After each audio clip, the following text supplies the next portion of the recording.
Radio Publique Africaine.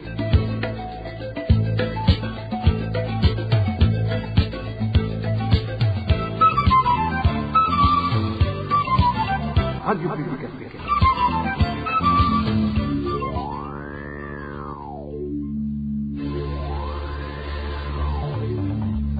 C'est le moment de suivre le journal parlé en français. À la présentation, Josiane Mouzanez. Au sommaire de cette édition, 3 motards de la province Makamba ont été tués à bout portant par des militaires burundais postés à la frontière burundo-tanzanienne. Ces motards revenaient de la Tanzanie où ils s'étaient rendus s'approvisionner en carburant et tous leurs bidons ont été subtilisés par ces agents de l'État puis revendus sur le marché noir. Les habitants de la commune de Marangara s'insurgent contre les contributions forcées dont ils font toujours l'objet. La dernière en date serait destinée au rafraîchissement du numéro 1 burundais qui compte y effectuer une descente, ce qui révolte les citoyens de la place, surtout qu'ils sont déjà confrontés à une précarité et sans nom. Les lamentations sont aussi signalées au camp de réfugiés burundais situé à Nyarugusu. En Tanzanie, les Burundais qui y vivent s'inquiètent pour leur santé après qu'ils aient reçu une farine de maïs de qualité très douteuse. Voilà pour les grandes articulations. Bien le bonsoir chez vous mesdames et messieurs. Tout de suite, le développement de ces titres.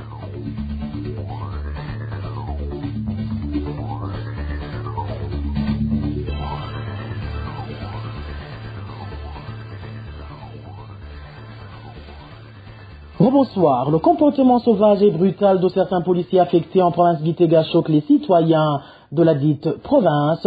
En seulement 2 semaines, 3 personnes ont été brutalisées et persécutées suite à des infractions liées au code de la route. Le point avec Innocent Valentin Singilangabo. Les informations dont nous disposons de nos sources proches de la police en province de Gitega indiquent qu'une partie des policiers accrédités dans cette province viennent de terminer une formation de policiers au cours de la dernière année 2024. Pour la même information, leur pauvreté et leur manque d'expérience professionnelle sont l'un des facteurs qui poussent ces policiers à adopter un mauvais comportement de brutalité et à demander des pots de vin dans la rue. Les citoyens de Gitega rapporte que la police s'est comportée de manière brutale en abusant et en harcelant certains usagers de la rue. L'exemple le plus proche donné par les habitants de cette province est celui d'un motard qui a été arrêté par la police le jeudi de la semaine dernière au marché du quartier Chatagna où il a été battu par les policiers jusqu'à perdre connaissance.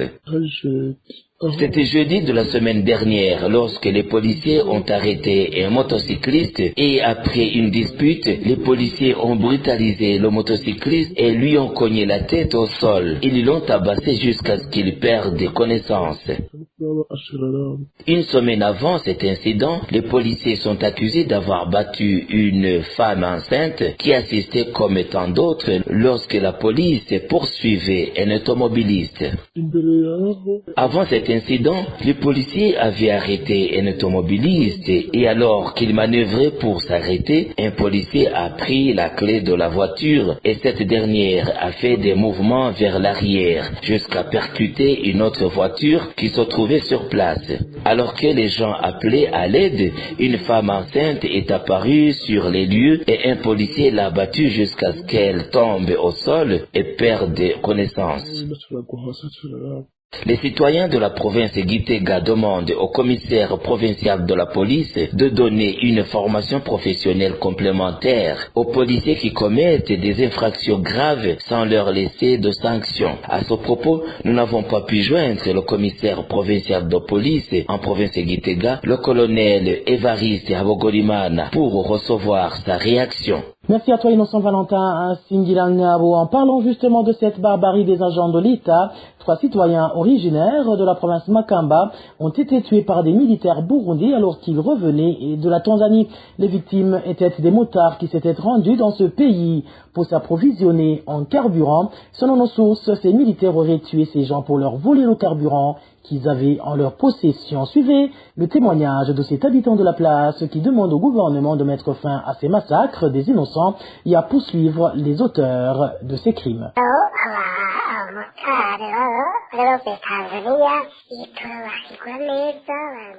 Les 3 motards s'étaient rendus en Tanzanie pour acheter du carburant. Ils sont passés par la frontière et avaient sur eux des factures attestant qu'ils avaient acheté ce carburant en bonne et due forme. Mais une fois la frontière passée, ces 3 motards ont été aussitôt fusillés par les militaires burundais. Ces derniers ont alors pris les bidons d'essence que ces motards venaient d'acheter et sont allés les revendre au marché noir. Aujourd'hui, on se demande où va notre pays. Les habitants patriotes vont chercher le carburant, vu que l'État n'en est plus capable. Et c'est ce carburant apporté par les simples citoyens qui nous permet de continuer à nous déplacer et à vaquer à nos activités. Et voilà que ces agents de l'État indisciplinés les abattent sans autre forme de procès, sous prétexte qu'ils étaient soupçonnés d'avoir volé ce carburant en Tanzanie, alors que c'est faux. Les 3 motards sont morts sur le champ et les militaires en question n'ont jamais été inquiétés. Franchement, nous sommes très malheureux. C'est dommage de s'en prendre aux gens qui ne font que dépanner leurs compatriotes.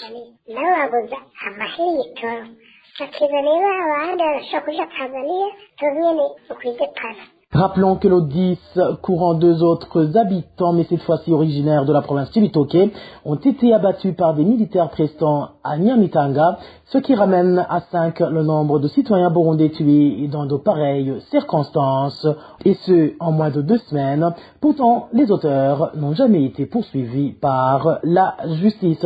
Restons dans cette province de Makamba pour vous parler cette fois-ci de la gouvernance, où les habitants de la commune Mabanda accusent l'administrateur de cette commune de s'être arrogé le droit de revoir à la hausse les prix des boissons au Braroudi, ce que ses habitants qualifient de vol, surtout qu'il y a des rumeurs qui disent que cet argent excédent lui est réservé. Le point avec Nadège Ilakoz. 500 francs burundais, c'est le montant que l'administrateur de la commune Mabanda, Jean-Berry Hatungimana, est accusé par ses administrés d'avoir ajouté sur les prix des boissons fabriquées par la Braroudi, excepté seulement le Fanta. Cet habitant affirme que tous les bistrots sont autorisés de vendre ces boissons à des prix élevés par rapport aux prix fixés par l'État. Cela concerne tous les bistrots. Il a augmenté de 500 francs sur chaque bouteille alors qu'il n'en avait pas le droit. La bière qui s'achetait 2500 francs est actuellement vendue à 3000 francs. L'Amstel qui était à 3500 francs s'achète à 4000 francs. Il a augmenté les prix de toutes les boissons Braroudi sauf le Fanta. Je ne sais pas si cela se passe seulement à Mabanda ou dans toute la province de Makamba. Au moment où ses habitants disent qu'il n'a pas le pouvoir de revoir à la hausse les prix des boissons Braroudi, il signale également qu'il aurait ordonné à ses propriétaires de bistrots de lui verser d'énormes sommes d'argent en retour. Certains propriétaires des bistrots disent que, bien qu'il ait augmenté les prix de ses boissons, chaque bistrot va lui donner une somme de 100 000 francs, ne savant pas s'ils vont lui donner cet argent par mois dans les 2 semaines. À propos de toutes ces accusations portées contre l'administrateur de la commune Mabanda, Jean-Berry Hatungimana, la rédaction de la RPA, nous n'avons pas pu le joindre sur son téléphone portable pour qu'il puisse y apporter des éclaircissements. Nadège Ilakoze, gouvernance toujours. Certains habitants de la commune Marangara, nous sommes en province Ngozi, se lamentent des contributions leur imposées et destinées aux cérémonies d'accueil du président Ndayishimiye qui participera à une croisade qui se déroulera ce mercredi dans cette localité. Ces habitants demandent que ces pratiques cessent compte tenu de la situation de pauvreté à laquelle ils sont confrontés. Les détails avec Hervé Niyohir. Ces contributions exigées de force dans cette zone de Giheta, commune Marangara, province Ngozi, sont collectées par les chefs collinaires sous l'ordre d'un nommé Ndaïsenga, responsable du parti de FDD à Giheta. Notre source fait savoir qu'on exige une somme de 10 000 francs burundais à un commerçant et 1 kilo de haricots à un cultivateur.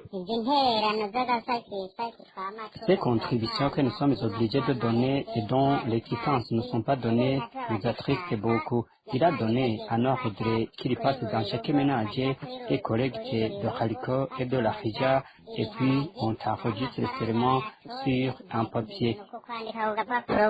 Ces habitants de la zone Giheta demandent que l'exigence de cette contribution forcée cesse. Ces contributions sont destinées à l'accueil du président de la République et lors des prières qui ont relié mercredi dans la province d'Ongozi. Nous demandons si ces contributions sont prévues par la loi. Cette autorité serait-elle au courant? Nous demandons que vous plaidiez pour nous. Plaidez vraiment pour nous. Ces contributions nous affligent. La rédaction de la RPA n'a pas encore joindre Golette Chibirimana, l'administrateur de la commune Marangara, pour recueillir sa réaction. RPA. Parlons à présent santé où la République unie de Tanzanie a confirmé officiellement ce lundi la présence du virus de Marburg dans ce pays. Après les tests effectués sur des cas à suspecter, cela a été rendu public lors d'une conférence de presse animée par la présidente de la Tanzanie, Samia Suluhu, en compagnie du directeur général de l'OMS, Tedros Adhanom Ghebreyesus. Le point avec Walter Kwizera. Ce lundi 20 janvier 2025, la présidente de la République unie de la Tanzanie, Samia Suluhu, a déclaré officiellement la présence de Marburg dans son pays. C'était dans une conférence de presse qu'elle a tenue en compagnie du directeur général de l'OMS, Tedros Adhanom Ghebreyesus.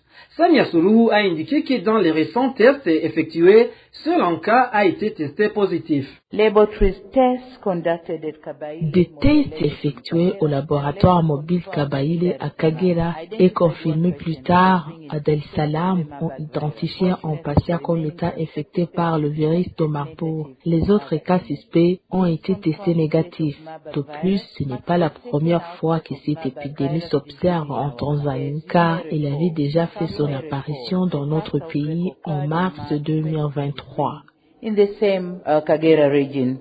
La présidente Samia Suluhu a déclaré cela après que l'Organisation mondiale de la santé OMS ait signalé en date du 14 janvier 2025 qu'une maladie ayant les symptômes similaires à celle du Marburg avait tué 8 personnes. Une déclaration vite contestée par les autorités sanitaires quelques heures plus tard, affirmant que les tests effectués sur des échantillons avaient donné des résultats négatifs. L'OMS avait également demandé aux pays limitrophes de la Tanzanie, y compris le Burundi, de mettre en place des mesures de protection pour éviter que le virus de Marburg ne se propage chez eux. Malgré cette recommandation de l'OMS, des habitants de la province de Muyinga, frontalière avec la Tanzanie, avaient révélé que la sensibilisation pour le respect des mesures barrières était presque inexistante. Merci à toi Walter Kwizera. Je vous le disais en titre, les réfugiés burundais du camp de Nyarugusu en Tanzanie se lamentent de la farine de maïs de mauvaise qualité leur distribuée il y a une semaine.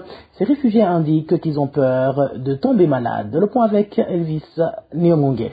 C'était mardi le 14 janvier 2025 lorsque les réfugiés burundais du camp de Nyarugusu en Tanzanie ont commencé à recevoir de la farine de maïs à mauvais état. L'un des réfugiés qui s'est exprimé à notre micro a déclaré qu'il ne fallait pas reprocher à l'organisation qui s'occupe des réfugiés dans le monde, le HCR, concernant la distribution de cette farine à mauvais état. Ces réfugiés pensent que la bonne farine avait été donnée et que ce sont alors les responsables du cas qui l'ont détourné pour faire distribuer le mauvais maïs. On dit que la farine était distribuée par le HCR. Nous sommes allés au bureau du chef du camp nommé Makazi et il nous a confirmé que cette farine n'est pas comestible pour les humains. Nous savons que le HCR ne peut pas distribuer ce type de farine car il distribue normalement de la bonne farine. Cette mauvaise farine de maïs dont ces réfugiés sont nourris est mélangée à des sons de maïs comme notre source limite.